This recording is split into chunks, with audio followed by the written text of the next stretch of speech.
Hey everybody, welcome back to another Diecast review. Today we are going to be taking a look at a couple of Midget diecasts. These are the sprint midgets that get run, at the Chili Bowl Nationals, the most famous, but they get kind of run all over the place. They also run at Millbridge, so they're kind of in between. They're a smaller version of a sprint car style chassis as far as the open wheel with Nerf bars and the way they're kind of lined up. But these run 4-cylinder inline fours. So that's why you'll see kind of how they're set up. But anyway, so we're taking a look today. The new one that just came out, this is Chase Elliott's 2022 A-Shock. So he ran this at the Chili Bowl this year. And then we're looking at Casey Kane's 2009 or 2008 Budweiser Chili Bowl car as well. So these are both midgets from that race. And we're going to go through just kind of seeing what the details on them are. And we're going to put them side by side. So let's actually start, however, this video. We're going to start with our packaging. The difference between the two styles of boxes. So box number one, this is the 2008 style box. You can see it's big. I need to get a second box to set this on, I guess. Let's see. There we go, that'll work.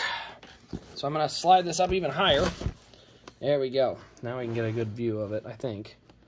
Pray I get it on there far enough that it doesn't try to tip over on me. Okay, so here's our box. You can see here it is kind of the old dropout. Any minute now. Any minute now. Any minute now.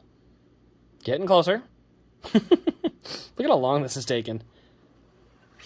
Ta-da! All right, so it is the foam block style. So it's just like our old action cars where they have the two foam blocks in the middle. You can see here.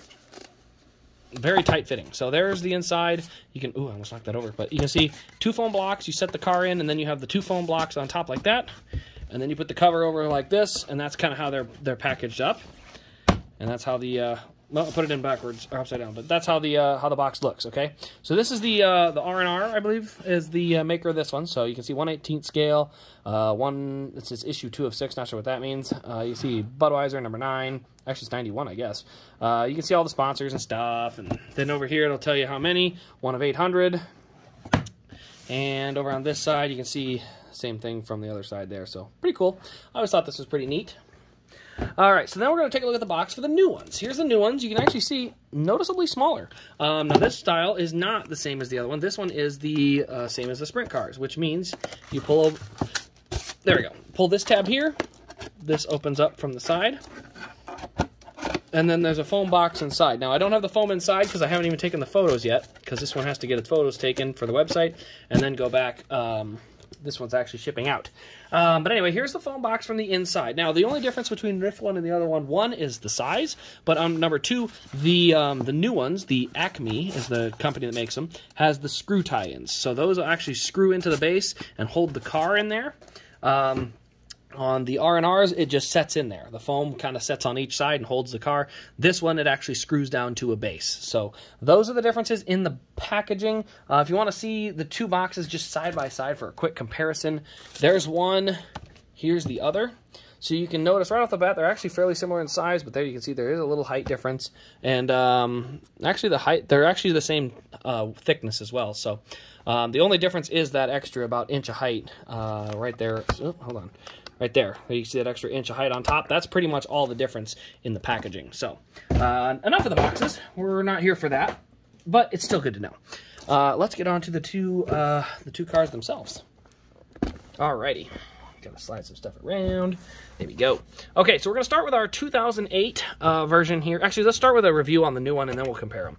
So here's the new one here. The first thing I will say is it does come in 2 pieces. The whole car comes as 2 separate pieces. You can see here, I'm gonna pull this out. That's how it should come. It shows up looking like this, and then you just have to put the engine cover on, which is actually very simple. It just lay it in on this side, and then let it lay down. Oh, I didn't get it right. Nope, still there. Oh, I had it. There we go, just like that. And then it sets in there nicely, and that's how it sets in there. So anyway, you can see here on the left side, there's the exhaust pipe. You can see all 4 headers out the one side, or 4 exhaust pipes, none out the right side. And like I said, that's because these are inline 4s. So I'll actually pull this off again so we can look at it. There you see the inline 4. See the inline 4 engine, air filters on the top. It's a couple little different lines running down below, but otherwise pretty simple. But that's how that runs. So the inline 4, 1 set of exhaust pipes, all comes out the left side.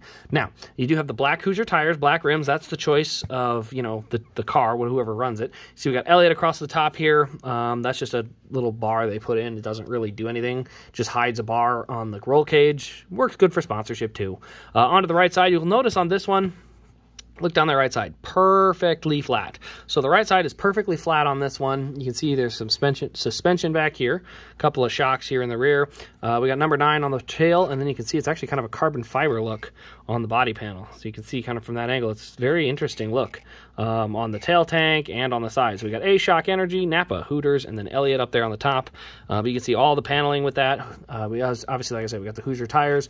This one, I will say, has by far the better seat. It has the same seat as the Sprint cars in terms of it's got the Simpson seat belts. You can see it's a carbon fiber seat insert. Just looks really, really good.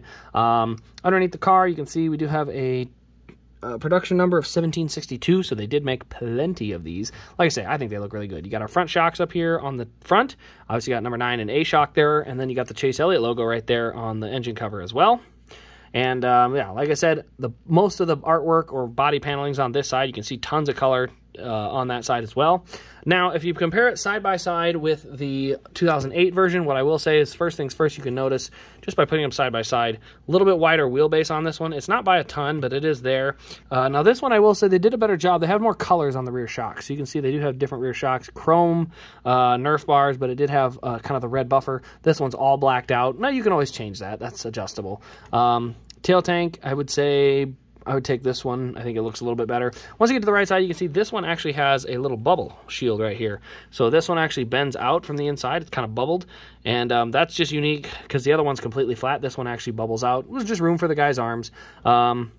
Let's see, we got Mopar, we've got Curb, we've got all those Kane sponsors there. We got our number 9 there on the tail tank. Going to the nose, you can see we got number 91, and then Budweiser, Mopar, and then Budweiser across the front. So on this one, the numbers are in the same spot. You can see we got them there. Sponsors right above the numbers.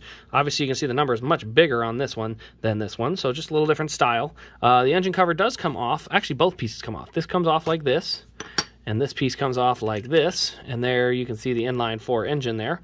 Radiator hanging out right there. Like I said, we got our inline.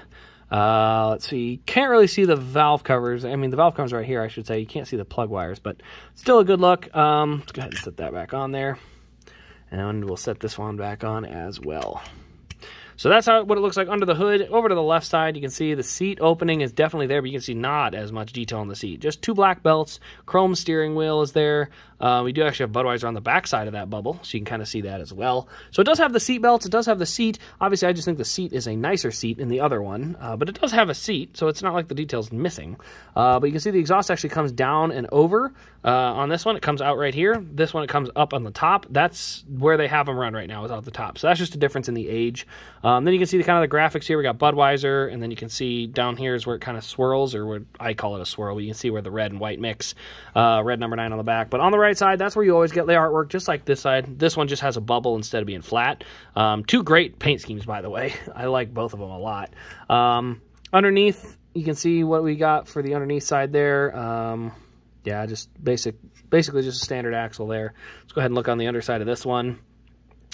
Yeah, about the same. Not a ton of difference in there, I will say. It's not like it's a crazy difference. A little bit difference in the Nerf bars and things like that, but that's some of it just comes to age. Like I said, one of them is 10 years newer than the other, so there's going to be changes over time.